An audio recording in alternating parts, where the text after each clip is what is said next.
오늘 이 저녁 시간 함께 읽을 하나님의 말씀 사사기 14장 16절에서 19절까지의 말씀입니다. 사사기 14장 16절에서 19절까지의 말씀 총 4절이라 제가 먼저 한 절, 여러분들이 한 절 번갈아 가면서 말씀 읽도록 하겠습니다. 사사기 14장 16절 말씀 제가 먼저 읽도록 하겠습니다. 삼손의 아내가 그의 앞에서 울며 이르되 당신이 나를 미워할 뿐이요 사랑하지 아니하는도다. 우리 민족에게 수수께끼를 말하고 그 뜻을 내게 알려주지 아니하도다 하는지라.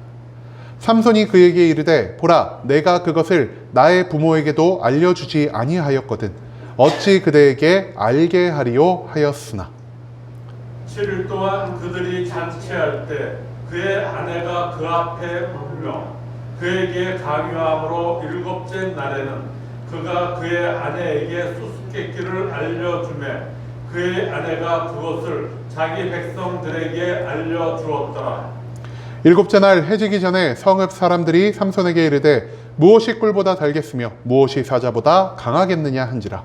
삼손이 그들에게 이르되 내가 내 암송아지로 밭갈지 아니하였더라면 내 수수께끼를 능히 풀지 못하였으리라 하니라. 여호와의 영이 삼손에게 갑자기 임하심에 삼손이 아스글론에 내려가서 그곳 사람 30명을 쳐 죽이고 노략하여 수수께끼 푼 자들에게 옷을 주고 심히 노하여 그의 아버지의 집으로 올라갔고. 아멘. 오늘 이 시간 우리는 세 번째 와서야 라는 제목을 갖고 오늘 우리가 읽은 하나님의 말씀 함께 나누는 시간 갖도록 하겠습니다. 반복되는 타락 속에서도 여전히 이스라엘을 구원하고자 하시는 하나님의 사랑이 나타난 사사기 14장의 말씀을 갖고 함께 나누는 시간 갖고 있습니다. 오늘 본문 말씀 가운데에서 우리는요, 삼손이 블레셋 여자와 벌였던 그 혼인잔치 가운데에서 어떤 일이 일어났는지를 찾아볼 수 있게 될 것입니다.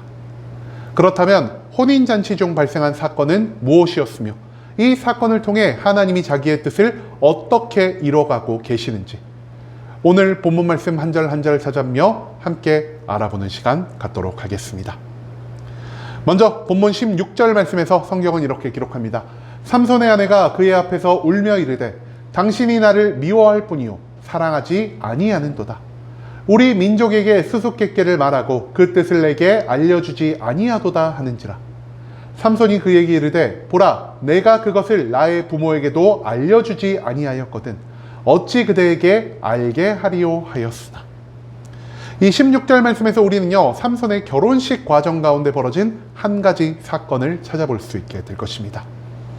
당시 블레셋 지역의 혼인 풍습은요 일주일간 신랑과 신부 그리고 그 마을 사람들이 한데 모여서 큰 잔치를 벌이는 것이었습니다.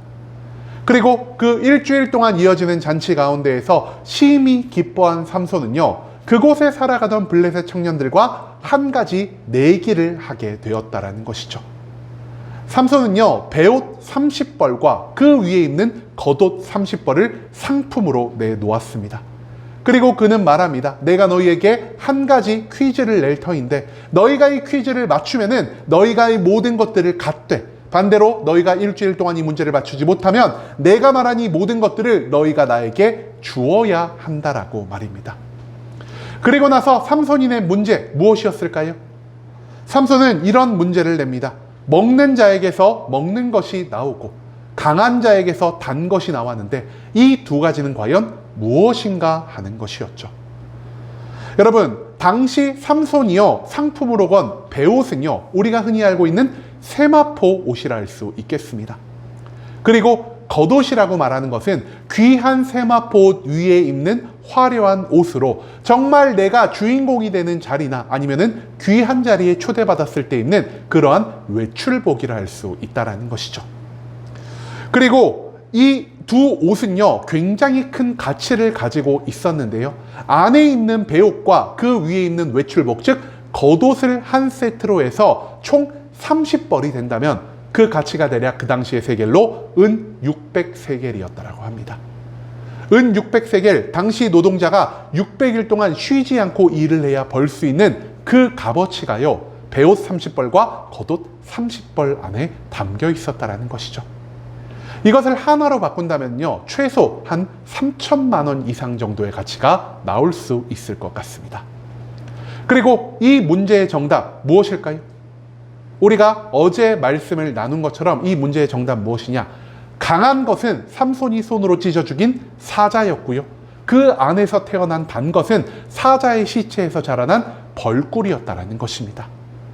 그리고 이것은 이 일을 직접 경험한 삼손만 아는 것이었고요. 삼손이 모든 사실을 부모에게도 숨겼기 때문에 삼손이 아니라면 그 누구도 이 문제에 대한 정답을 알 수가 없었다라는 것입니다. 하루하루 시간이 흐르고요. 이제 삼손에게 많은 재물을 빼앗길 위기에 처한 블레셋 청년들은요, 삼손의 부인을 몰래 찾아가 그녀를 협박하며 그녀에게 정답을 알아오라는 명령을 내립니다. 그리고 그녀는 블레셋 청년들의 협박에 못 이겨 삼손에게 이 문제의 정답을 구하였고요. 삼손은 신기하게도 그녀를 사랑했지만 이 정답을 알려주지 않는 모습을 보였다는 것. 그것을 우리가 이 16절 말씀 가운데에서 찾아볼 수가 있다는 것입니다. 그 다음 이어진 17절 말씀에서 성경은 이렇게 말합니다. 7일 동안 그들이 잔치할 때 그의 아내가 그 앞에서 울며 그에게 강요함으로 7째 날에는 그가 그의 아내에게 수수께끼를 알려주매 그의 아내가 그것을 자기 백성들에게 알려주었더라. 이 17절 말씀에서 우리는요, 여인의 간청에 넘어간 삼손의 모습을 찾아볼 수 있을 것입니다. 하지만 삼손의 거절에도 불구하고 이 블레셋 여인은요, 삼손에게 간청하는 것을 멈추지 않았습니다. 왜냐? 이 여인이 삼손에게서 정답을 알아오지 않는다면 블레셋 청년들은 굉장히 많은 재물을 이 삼손에게 빼앗길 수밖에 없을 것이요. 이것에 대한 분풀이로 그녀의 가족의 집에 불을 지르거나 그녀의 가족에게 해코지를 할 수가 있었다라는 사실을 그녀는 온전히 알고 있었기 때문이라는 것입니다. 그렇기 때문에 그녀는요, 혼인잔치 7일 내내 삼손에게 정답을 알려달라고 계속해서 간청하는 모습을 보였고요. 삼손은 결국 7일째 되는 날 그녀의 간청을 들어줄 수밖에 없었습니다. 이 배옷 30벌과 겉옷 30벌은요, 삼손에게 있어서 굉장히 큰 부담이 되는 것이었습니다. 즉, 그럼에도 불구하고 자기가 손해를 볼 수가 있었지만 여전히 그 여인을 사랑했던 삼손은요, 내가 조금 손해보는 것을 감내하기로 결정했다라는 것이죠. 그리고 아마도 삼손은요, 이 여자가 진짜 나를 사랑해서 결혼하는 것이라면은 내가 정답을 알려줬을지라도 이것을 블레셋 사람들에게 알려주지 않을 거라는 이 자그마한 소망도 함께 갖고 있었던 것 같습니다. 하지만 그녀는 정답을 알자마자 어떤 모습을 보입니까? 그녀는 즉시 자기가 아는 정답을요, 블레셋 청년들에게 알려주는, 한마디로 삼손을 배신하고 삼손을 블레셋에 팔아 넘기는 듯한 이러한 행동을 했다라는 사실, 이것을 또한 우리는 이 말씀 가운데에서 발견할 수가 있다는 것이죠. 그리고 이어진 18절 말씀에서 성경은 이렇게 말합니다. 7째 날 해지기 전에 성읍 사람들이 삼손에게 이르되 무엇이 꿀보다 달겠으며 무엇이 사자보다 강하겠느냐 한지라. 삼손이 그들에게 이르되 너희가 내 암송아지로 밭갈지 아니하였더라면 내 수수께끼를 능히 풀지 못하였으리라 하니라. 이 18절 말씀에서 우리는요, 삼손과 블레셋 청년들 사이에 일어난 내기의 결과가 어떻게 되는지를 찾아볼 수 있게 될 것입니다. 삼손 아내의 배신으로 인해서 블레셋 청년들은요, 삼손과의 내기에서 승리를 거두게 됩니다.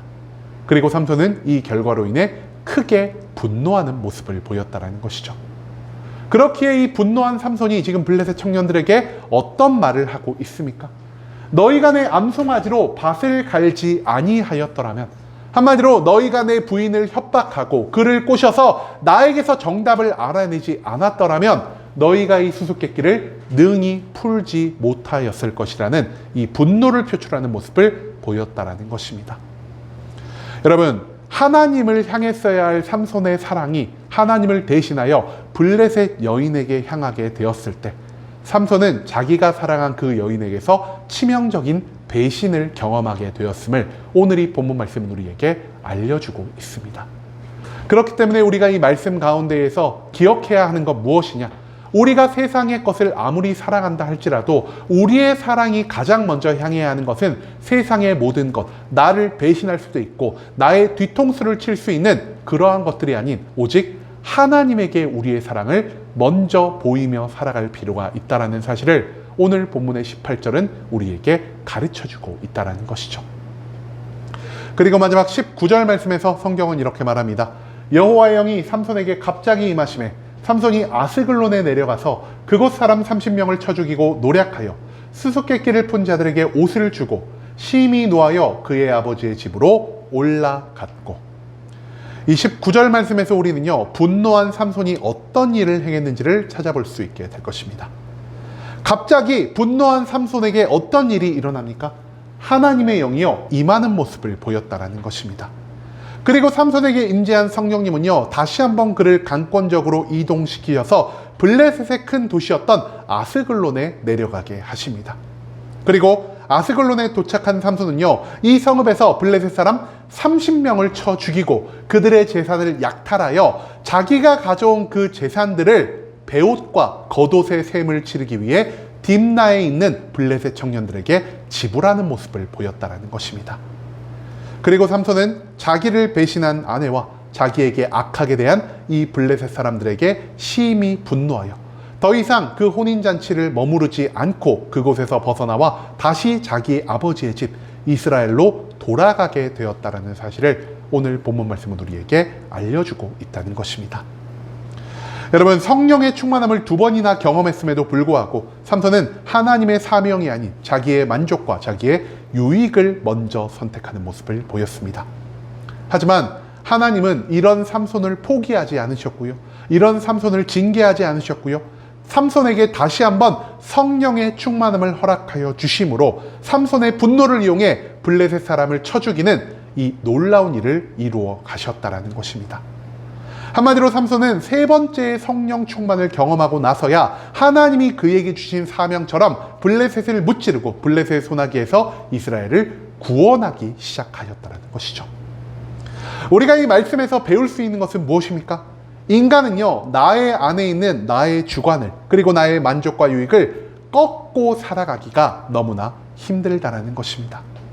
우리는 성령의 충만함이 나에게 임하기만 하면은 내가 갑자기 180도 확 바뀌어서 나의 삶이 거듭나고 내가 하나님의 뜻대로 무조건적인 순종을 보일 수 있을 거라는 이러한 생각을 할 때가 굉장히 많은 것 같습니다.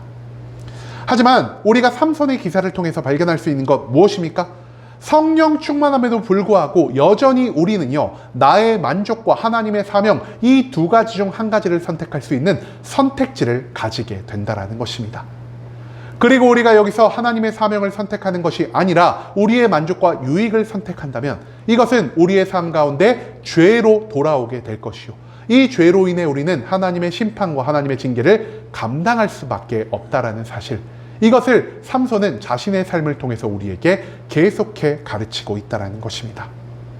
삼손은 앞에서 2번이나 성령의 충만함을 받았음에도 불구하고 오늘 본문 말씀에서 나온 것처럼 3번째에 들어서야, 그리고 성령님의 강권적인 역사하심을 통해서야 겨우겨우 하나님의 사명을 처음 성취해가는 모습을 보였습니다.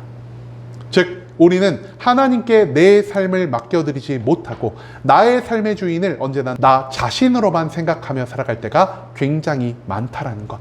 그렇기 때문에 우리는요, 단순히 성령의 충만함을 주시옵소서라고 기도하는 것에서만 멈추는 것이 아닌 성령의 충만함을 받은 후 우리가 하나님의 뜻과 하나님의 계획을 위해서 살아가게 해달라는 이 기도의 제목을, 성령 충만을 위한 기도의 제목에 항상 덧붙여야 한다는 사실, 그것을 우리는 절대 잊지 말아야 한다는 것입니다.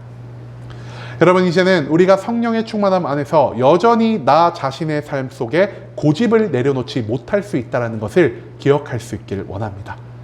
3번째 성령의 충만함을 경험하고 나서야 겨우 하나님의 뜻에 따라 블레셋을 공격한 이 삼손의 모습을 기억하며 우리는 삼손처럼 이 어리석은 삶을 반복하지 않을 수 있길 원합니다. 단 한 번의 성령 충만함을 경험했음에도 나의 삶을 하나님께 모두 내어드리고 하나님의 사명을 성취하며 하나님께만 온전한 영광을 돌리며 살아가는, 즉 하나님이 기뻐하시는 삶을 살아갈 수 있는 순복음 함께하는 교회 모든 성도님들이 될 수 있길 간절한 마음으로 소망하겠습니다.